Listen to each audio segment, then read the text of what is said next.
Discuss करेंगे income effect के बारे में। पिछला लेक्चर्स मैंने आपको प्राइस इफेक्ट और प्राइस कंजप्शन कर्व कराया, उसी तरह से हम अब लर्न करेंगे कि इनकम इफेक्ट और इनकम कंजप्शन कर्व होता क्या है। हमें ये जानना है क्लास कि जब हमारी इनकम चेंज होगी तो उस केस में जो कंज्यूमर का बिहेवियर है, अगर मैं एक एज ए कंज्यूमर हूँ तो अगर मेरी इनकम चेंज होती है तो हमारी परचेजिंग पावर भी बढ़ती है। मतलब हम गुड्स को ज़्यादा से ज़्यादा परचेज कर सकते हैं। तो जब इनकम बढ़ने से अगर प्राइस हमारा कांस्टेंट रहे, कुछ एजम्पशन है कि प्राइस कांस्टेंट रहेगा और इनकम आपकी चेंज होगी, तो जब आपकी इनकम चेंज होगी तो क्या आपका बिहेव चेंज होगा। और इस बिहेव को स्टडी करने के लिए हम अलग अलग सेटिस्फेक्शन पॉइंट देखते हैं जब हमारी इनकम इंक्रीज और डिक्रीज होती है तो, और इस इनकम के पॉइंटों को जब हम मिला देते हैं डिफरेंट इक्विलिब्रियम पॉइंट को, तो जो हमारा कर्व बनता है उसे ही हम इनकम कंजप्शन कर्व बोलते हैं। तो प्राइस इफेक्ट का मतलब यहाँ पर क्या है पढ़ चुके हैं। इनकम इफेक्ट का मतलब यहाँ पर क्या है कि इनकम का चेंज होने से, इनकम में वेरिएशन आने से कंज्यूमर का बिहेवियर किस तरह से चेंज होता है, इसको हम आपको लर्न कराएंगे। सो जैसे मैंने आपको प्राइस कंजप्शन कर्व में विद एग्जाम्पल कराया था, एक न्यूमेरिकल वैल्यू ले लेते हैं और उसके अकॉर्डिंग हम आपको कंजप्शन कर्व निकाल के दिखाते हैं। क्लास हम वहाँ पर यूटिलिटी फंक्शन नहीं ले रहे हैं, हम मैथमेटिकल प्रेजेंटेशन नहीं कर रहे हैं, सिर्फ एक एग्जाम्पल लेकर के आपको समझाने का प्रयास करता हूँ। चलो एग्जाम्पल ले लेते हैं। क्लास देखिए, मैं अगर आपको बोलूँ चलो आप ले लीजिए, आपको मैं मनी दे देता हूँ इनकम 500 रुपीज़ और प्राइस यक्स का रेट दे देता हूँ 10 रुपीज़ और प्राइस वाई का रेट भी आपको दे देता हूँ 10 रुपीज़। क्लियर है। तो क्लास देखिए, सबसे पहले आपको एक सैटिस्फैक्शन पॉइंट को फाइंड करना पड़ेगा। मैं अपने तरीके से समझा रहा हूँ कि आपका एक बेसिकली कंसेप्ट क्लियर हो जाए। कंसेप्ट क्लियर तभी होगी जब आप साथ के साथ करेंगे, तो अदरवाइज़ क्या होगा, आप कंफ्यूज हो जाएंगे। तो क्लास अगर मैं इसकी बात करूँ, प्राइस एक्स 500 एक्स वाई, तो अब आप देखिए कि सबसे पहले आप इस दिए हुए इक्वेशंस को, आपको पता है कि money is equal to p x into q x plus p y into q y होता है बजट लाइन तो होती है भैया। अच्छा, अब हम बोलेंगे चलो बच्चा पहले एक एक को निकाल लेते हैं। इसको अगर आप निकालेंगे तो पी क्वांटिटी एक्स निकालिए, तो क्वांटिटी एक्स निकालने के लिए क्या करेंगे आप, इसको हम थोड़ी देर के लिए जीरो मान लेंगे, तो यन अपान पी एक्स करेंगे, तो यानी कि 500 है तो अपान 10 से करेंगे तो कितना निकलेगा क्लास, 50। यानी कि अगर कंज्यूमर वाई को बिल्कुल परचेज ना करे तो एक्स को 50 क्वांटिटी परचेज कर सकता है, और अगर क्वांटिटी वाई की बात करें, अगर वो एक्स पे बिल्कुल नहीं परचेज करता है तो भी वो ठीक है 50। यानी कि दोनों के केस में 50-50 आ गया। ग्राफ इधर बढ़ा लेते हैं। चलिए क्लास एक ग्राफ हम ड्रा कर देते हैं, विजुअल होगा बोर्ड्स। ओके, अब हमने क्या किया क्लास, ध्यान समझना है एक एक बात को प्लीज़। हम सबसे पहले यहाँ पर वाई एक्स पे वाई गुड्स ले लिया हमने और यहाँ पर एक्स गुड्स लिया, ठीक है, ये वाई गुड्स, ठीक है। बजट लाइन ड्रा किया, मैक्सिमम 50 क्वांटिटी, तो मैक्सिमम आप लिख लीजिए 50 वाई और 50 एक्स, यही बनेगा। आप इसको बजट लाइन ड्रा कर लीजिए। ओके, और हम रेशो सेम रख लेते हैं कि किसी रेशो पे खरीद रहा है वो, क्योंकि यूटिलिटी फंक्शन तो दिए नहीं हम, तो हम मान के चलो कि एक पॉइंट पे सेटिस्फेक्शन ले लेते हैं। चलो आपकी इच्छा है। रेशो क्या निकलेगा क्लास, तो सबसे पहले आप इसका रेशो निकाल लीजिए। अगर आप इसका रेशो निकालेंगे तो क्या निकलेगा, स्लोप इक्वल टू की निकलेगा -px/py, यही होता है, निगेटिव स्लोप निकलती है। तो यहाँ पर निकलेगी क्लास 10/10 यानी कि 1, स्लोप हमारी 1 निकल गई। इसका मतलब होता है 1 के बदले 1, अगर इसको ये 1 छोड़ेगा तो 1 इसको ज़्यादा ये मिलेगा, स्लोप का मतलब यहाँ पर ये है। मान चलो अगर मैं बोलूँ चलो इसको ये ले रहा है 30, इसको ये परचेज कर रहा है 30x, तो अगर ये 30y परचेज कर रहा है तो इसका मतलब y को x को कितना खरीद सकता है। तो कैसे निकालेंगे क्लास, अगर 30 ले रहा है तो हम यहाँ पे 30 पुट कर देंगे, तो y को अगर 30 ले रहा है तो m = px × qx, ठीक है ही है, प्लस की जगह पे यहाँ पे क्या कर देंगे, इसको 0 मान लीजिए, हम क्यों इतना लगा रहे हैं, सीधे से लिख देते हैं py × qy। सो कितना परचेज कर रहा है क्लास, 30 परचेज कर रहा है, प्राइस 10 है, तो यानी कि हमारा निकल गया 300। कितना खर्चा कर रहा है, 300, y पे इसने 300 खर्चा कर दिया, रेस्ट अमाउंट कितना बचा, यह है 5 m - py × qy, यानी कि 500 - 300 = 200।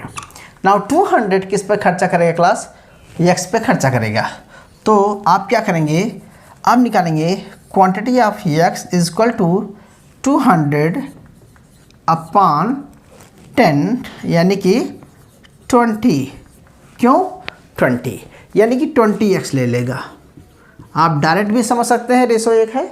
अच्छा, तो यानी कि अब हमारा इक्विलिब्रियम मिल गया इंडिफरेंस कर्व का, यहाँ पर एक इंडिफरेंस कर्व मिल गया, क्लियर है। अच्छा, और ये हमारा इक्विलिब्रियम पॉइंट मिल गया, इतना समझ में आ गया, ठीक है बेटा। अब मैं बताता हूँ कि चलिए एक दूसरी सी बात कर लेते हैं कि ये तो प्रीवियस इनकम है, ये तो प्रीवियस इनकम है, और अगर मैं अब बताता हूँ कि चलो यार इस पर्सन की इनकम बढ़ गई, इस पर्सन की इनकम बढ़ गई, लेकिन प्राइस XY में कोई चेंजेस नहीं आ रहा है, तो अब हम बोलेंगे कि इस इनकम की बढ़ करके 1000 रुपये हो गई। तो अब हम लिखेंगे मनी = 1000, प्राइस x का 10 है और प्राइस y 10 है, मतलब प्राइसेस में चेंज नहीं आ रहा है, और सिर्फ हमारे क्या चेंज आ रहा है, इनकम में चेंज आ रहा है, वो भी रियल इनकम चेंज हो रही है, नॉमिनल इनकम चेंज नहीं हो रही है। तो रियल में उसको चेंज हो गई। अगर आप अब क्वांटिटी निकालेंगे तो आपका बजट लाइन क्या होगा, शिफ्ट होगा या मूवमेंट होगा, पहले ही बताए थे। अगर प्राइस में चेंज आता क्लास तब तो बजट लाइन्स शिफ्ट हो जाती, sorry right hand left hand movement होती, लेकिन अभी यहाँ पर बजट लाइन क्या होगी, शिफ्ट होगी, क्या होगी, शिफ्ट होगी। तो कितना शिफ्ट होगी ये हमें निकालना पड़ेगा, तो हमें स्लोप फिर से निकालना पड़ेगा।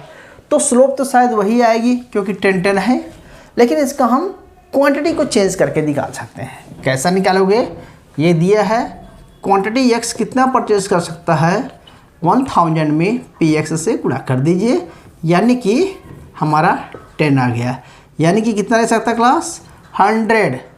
और ऐसे क्वांटिटी y कितना निकलेगा, 1000/10 यानी कि 100। ओके, तो अब 100 की लाइन बन जाएगी, तो आपका जो इक्विलिब्रियम होगा वो आपका 100 का 100 हो जाएगा, ठीक है।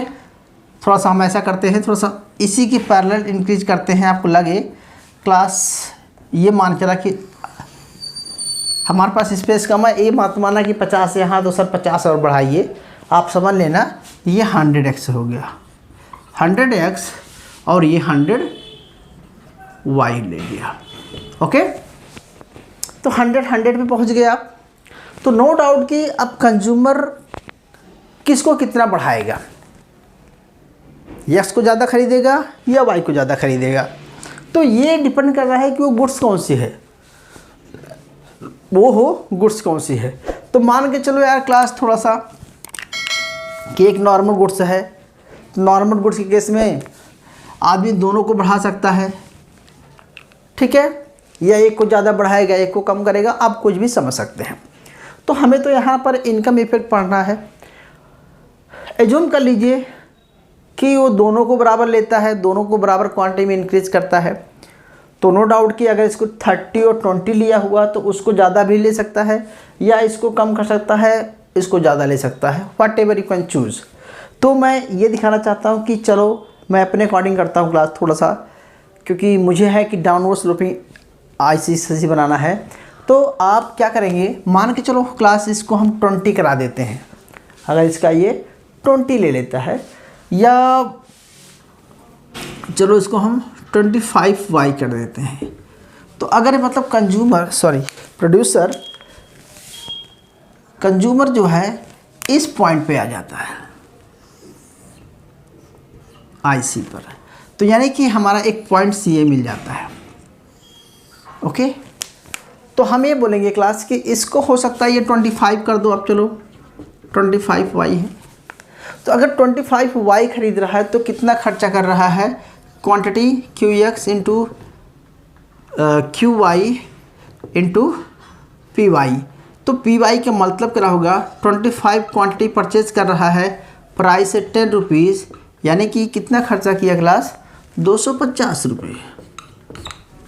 ओके, तो इसके पास 1000 रुपये है, रेस्ट कितना बचा 750, तो 1000 माइनस 250 इज इक्वल टू कितना हो जाएगा 750। अब 750 में 10 रुपये के हिसाब से कितना आएगा, क्योंकि रेट तो वही है, तो quantity of X1 is equal to 750 upon 10, यानी कि 75 क्वांटिटी। सो हम कहेंगे कि थोड़ा सा ग्राफ को सर थोड़ा सा आप यहाँ पर आना चाहिए था, यहाँ गया 75, तो मैंने एजम्पशन पहले बताए थे, ठीक है। तो थोड़ा सा या तो आप इसको इधर कर लीजिए 50 क्लास, क्योंकि आपको ये ना लगे, ठीक है। चलो इसको आप 50 मान लीजिए, और इसको थोड़ा सा हम इधर कर देते हैं, तो ये 75। अब आपका इक्विलिब्रियम 25 और 75 का हो गया, दोनों को अगर मिला के करेंगे तो इक्विलिब्रियम आपका इस पॉइंट पे आ गया। क्लियर हुआ, ठीक है। तो हमारे पास 2 पॉइंट्स मिल गए क्लास, एक तो पॉइंट्स में E मिला और एक पॉइंट्स E1 मिल गया। आप 2 ही पॉइंट्स में आप दिखा सकते हैं, और आप चाहें तो एक और पॉइंट्स हम ड्रा कर सकते हैं। अगर सपोज दैट कंज्यूमर की इनकम चेंज हो जाती है, कंज्यूमर की इनकम चेंज हो जाती है, यानी कि ये कम भी हो सकती है या उससे और कम हो सकती है। मान के चलो इसकी इनकम 750 हो जाती है क्लास, अब अगर इनकम हम 750 कर देते हैं, मनी को हमने 750 कर दिया और price X and price Y हमने सेम रहने दिया, क्या रहने, सेम रहने दिया, तो कितना होगा क्लास, फिर 75 और 75 की लाइंस बनेगी। तो हम इस केस में क्या करेंगे कि quantity X2 is equal to हो जाएगा 750/10 यानी कि 75, और क्वांटिटी Y2 बनेगा 750 अपॉन 10 यानी कि 75, यानी कि हमारी जो बजट लाइन है वो अब 70-75 की बनेगी। अगर हम मान के चलो क्लास 70-75 की एक लाइन बनाते हैं तो क्या होगी, ये 20 में आ जाएगी, हालांकि यहाँ जाना चाहिए, मेरी बात समझ रहे हैं ग्राफ के अकॉर्डिंग। तो 75 और 75 की लाइंस बन जाएगी। तो अब इसको ऐसे कर देंगे क्लास, ये इसको यहाँ पर लगना चाहिए था, ठीक है। 75 X की लाइन बन गई। अब दोनों को कितना कर सकता है, 35 दोनों को परचेज कर सकता है। तो आप ये कहेंगे कि 75 दोनों परचेज कर रहा है, तो हम 35 अगर परचेज करता है, क्योंकि दोनों का रेट सेम है क्लास, तो हम ऐसा ले लेंगे कि चलो इसको उसने 35 लिया और इसको भी इसने 35, थोड़ा ऊपर जाना चाहिए, सॉरी ये थोड़ा सा ऊपर जाएगा, ठीक है, थोड़ा सा, क्योंकि ये 35 का 35 ले लिया, ठीक है, समझ लेना, क्योंकि हमने जो वैल्यू लिया है वो ऊपर नीचे लिख दिया। तो हमारे कहने का मतलब यहाँ पर क्लास क्या है यहाँ पर हमारे कहने का मतलब है कि अब वो कंज्यूमर्स इस पॉइंट पे आ गया। तो जैसे जैसे इनकम उसकी चेंज हुई, इनकम चेंज हुई, इनकम 500 से 1000 हो गई, 1000 से घट करके फिर वो 750 हो गई। तो जब इनकम घटी तो बजट लाइन, इनकम बढ़ी तो पूरी की पूरी बजट लाइन शिफ्ट हो गई यहाँ से यहाँ तक। ओके, यानी कि हम कहेंगे ABC, मान चलो हमारा AB था तो B और C हो गया, सीधे B और C हो गया। लेकिन BC से जब इनकम इसकी घट गई, इनकम इसकी और कम हो गई क्लास, तो क्या किया, वो BC से घट करके ED आ गया, कुछ भी ले सकते हैं। तो कहने का मतलब है कि पहले इस पॉइंट से प्रोड्यूसर कंज्यूमर इस पॉइंट पे गया और जब इनकी घट गई तो इस पॉइंट से वो इस पॉइंट पे आ गया। तो एक बार इनकम बढ़ने से उसका कंजप्शन लेवल बहुत हाई हो गया और इनकम घटने से कंजप्शन लेवल पीछे आ गया। और प्रीवियस कंजप्शन फंक्शन ये था, कंजप्शन पॉइंट ये था। तो हमारे 3 पॉइंट मिला। इनकम के चेंज होने से प्राइस की कांस्टेंट रहने पे हमें 3 अलग अलग पॉइंट्स मिलते हैं। वो क्या बिहेव किया, जब इनकम घट गई तो उसने बढ़ा लिया क्वांटिटी को और एक को घटा लिया, या इनकम घट गई तो एक को भी बढ़ा लिया, इसको भी घटा लिया। कहने का मेरा मतलब यहाँ पर डिपेंड करेगा गुड्स कौन सी है। नॉर्मल गुड्स के केस में कौन सी नॉर्मल है, अगर ये नॉर्मल है तो इसको घटाएगा, अगर ये नॉर्मल है, ये इन्फीरियर है तो इसको डिक्रीज़ करेगा। तो इस केस में हमारा जो ग्राफ बनेगा, डायग्राम बनेगा, ये क्या बनेगा, इन पॉइंटों को मिला देंगे क्लास। हम इसको अब E0, E1, E2 कह सकते हैं, जो भी कहना चाहें। अब हम इन पॉइंटों को मिला देंगे तो क्या निकलेगा क्लास हमारा, income consumption curve. So income consumption curve दिखाता है कि डिफरेंट पॉइंट पे कंज्यूमर का बिहेवियर क्या हुआ। अब ये बिहेवियर अलग अलग दिखाता है क्लास, ध्यान समझना। अगर मैं बोलूं कि दोनों गुड्स, ध्यान समझना, एक बात बताता हूँ, मान चलो ये आपकी बजट लाइन थी, इनिशियल इक्विलिब्रियम यहाँ था, ठीक है, ओके, आगे समझे। अब मैं बोल रहा हूँ कि अगर उसका जो इनकम बढ़ गई तो बजट लाइन क्या हो जाएगी, शिफ्ट हो जाएगी। शिफ्ट होने से अगर वो गुड्स नॉर्मल है, अगर दोनों गुड्स नॉर्मल है तो दोनों को बढ़ा लेगा, ठीक है, IC2 कर दिया तो दोनों को नॉर्मल ले लिया। इनकम और बढ़ गई, उसकी इनकम और इंक्रीज हो गई, तो हो सकता है कि वो और इंक्रीज कर लेगा। तो E से E1 पे, E से E2 पे आ गया। तो उसका क्या हुआ कि इसने इस केस में किया कि अगर Y बढ़ाता गया है और X भी बढ़ाता गया है, दोनों को बढ़ाया, और जब इनकम कम हो गई तो दोनों को कम भी किया। तो अगर हम इन पॉइंटों को मिलाएंगे तो ICC क्या बनेगा, अपवर्ड स्लोपिंग बनेगा। अगर सेम प्रोपोर्शन में बढ़ा रहा है तो ये भी कह सकते हैं आप कि goods are complementary goods, because एक दूसरे के पूरक हैं। तो कार पेट्रोल है, जो भी है तो बराबर ले रहा है। बात समझ में आई। अच्छा, एक तीसरा एक और केस ले लेते हैं। अगर वो गुड्स, मान के चलो X गुड्स नॉर्मल है, X ये नॉर्मल गुड्स है और ये इन्फीरियर गुड्स है, ठीक है, इन्फीरियर है, घटिया गुड्स है। तो अगर मान के चलो ये बजट लाइन है तो Y इन्फीरियर है, X नॉर्मल है, तो हमारा ये बजट लाइन्स मान चलो इंडिफरेंस कर्व काटता है, इक्विलिब्रियम है। जब X का रेट कम हो गया तो बजट लाइन्स, X का रेट वही है लेकिन इनकम बढ़ने से हमारी ये लाइन्स, हमारी जो कंजप्शन लाइन है, हमारी जो बजट लाइन है वो चेंज हो गई। उसकी परचेजिंग पावर चेंज होने से, ठीक है, AB A dash B dash कर दिया। तो जैसे उनकी इनकम लाइन चेंज हुई है, हो सकता है वो फिर क्या करेगा, इसको ज़्यादा परचेज करेगा, X को कम करेगा। अगर ये नॉर्मल गुड्स है तो इन्फीरियर है, इसको छोड़ देगा। तो क्या होगा फिर IC कर्व आपका ऐसा आ जाएगा। मतलब हमने क्या किया, इस केस में x को तो इंक्रीज़ किया है लेकिन y को इसने डिक्रीज़ किया है। तो इस केस में ये गुड्स कौन थी, हमारी नॉर्मल थी, नॉर्मल गुड थी। रेट वही है, इनकम और बढ़ गई तो उसने क्या किया, x को और ज़्यादा परचेज़ किया, y को उसने और कम कर दिया। तो इस केस में कैसा ग्राफ बनेगा आपका, ऐसा ग्राफ बनेगा। कैसा बनेगा बेटा, ऐसा। इस केस में आप ऐसे ले जाएंगे, आईसीसी किसकी तरफ झुका हुआ है, अगर आईसीसी x एक्सेस की तरफ झुका हुआ है तो x goods is normal goods, क्योंकि एक टाइम के बाद y को तो ले रहा था, इसने y को कम कर दिया। क्लियर है। और अगर इसी तरह से हम ऐसा भी कर सकते हैं कि इसने x को ना बढ़ा करके y को बढ़ाया है, x को कम कर दिया है, तो इसका क्या हो जाएगा, इसका अपोजिट हो जाएगा।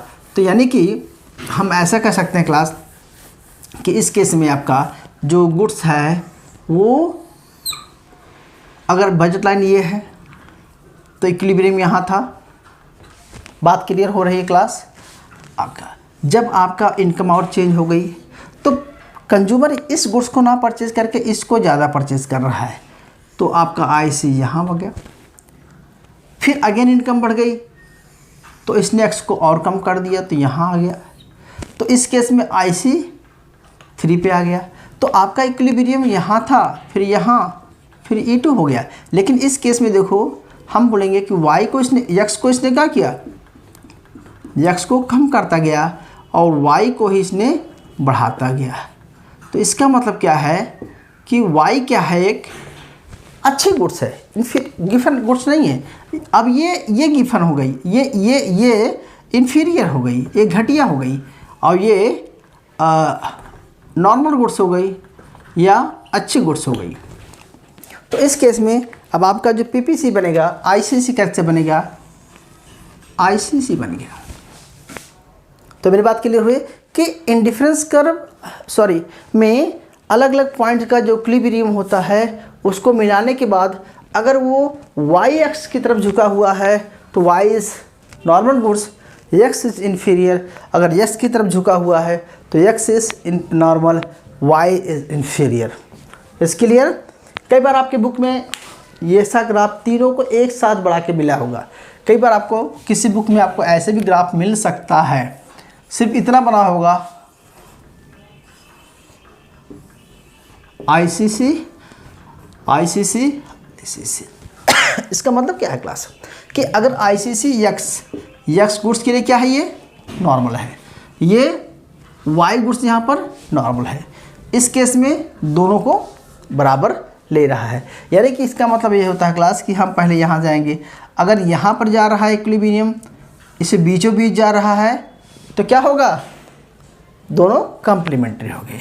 अगर यहाँ के बाद यहाँ जा रहा है क्लास, ध्यान समझना, तो इसका मतलब हो गया ये इन्फीरियर हो रहा है।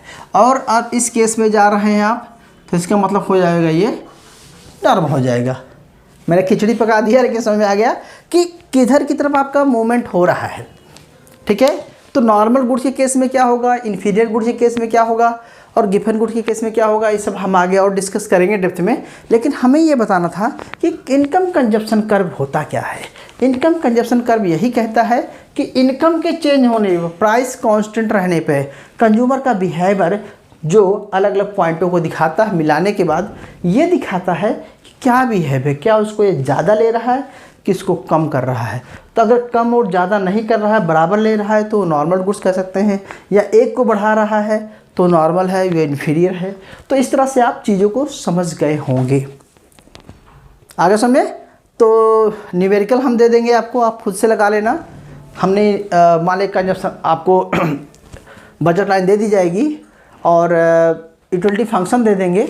यूटिलिटी फंक्शन देने के बाद, बजट लाइन देने के बाद आप खुद ही निकाल के ड्रा करेंगे तो देखेंगे कि जिसको ज़्यादा परचेज करता है वो नॉर्मल गुड्स, और जिसको कम कर देता है वो इन्फीरियर गुड्स हो जाएगा। अलग अलग केसेस देंगे, आपके इनकम को चेंज करके दी रहेगी। प्रीवियस इनकम ये थी और करंट इनकम ये है, इसके अकॉर्डिंग गुड्स का बजट लाइन दे दी जाएगी, डिमांड फंक्शन दे दिया जाएगा, उसके अकॉर्डिंग आपको निकालना रहेगा कि क्या रेट किस रेट पे कितना खरीद रहा है, क्या बजट लाइन है, किस तरह से इक्विलिब्रियम आएगा और वो गुड्स कौन सी है। तो ये सारा क्वेश्चन मिला के 20 मार्क्स का, बहुत ईजी है, समझ में आ गया होगा। तो अच्छी तरह से आप कर लेंगे। तो आगे चले क्लास, बस करें, थक गए आप लोग? ठीक है, बैठ कर आइए, फिर अगला क्लास चलते हैं थोड़ा सा।